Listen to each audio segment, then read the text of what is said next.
అండి. నా పేరు బుడుమూరి నాగరాజ్ సార్. మాది శ్రీకాకుళం జిల్లా పోలాకి మండలం ఎవ్వరపేట విలేజ్.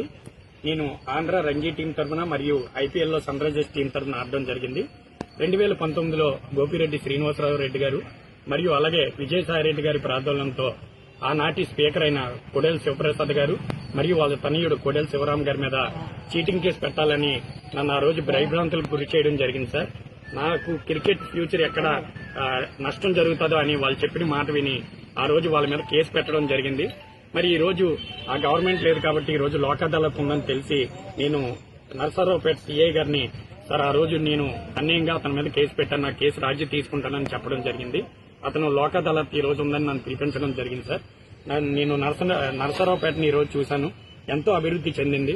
అలాగే కొడేల శివరామ గారికి మరియు వాళ్ళ కుటుంబానికి న్యాయం జరగాలని, అలాగే నేను ఈ తప్పు చేసినందుకు నన్ను వాళ్ళ కుటుంబ సభ్యులు క్షమించాలని మనస్ఫూర్తిగా వేడుకుంటున్నాను సార్.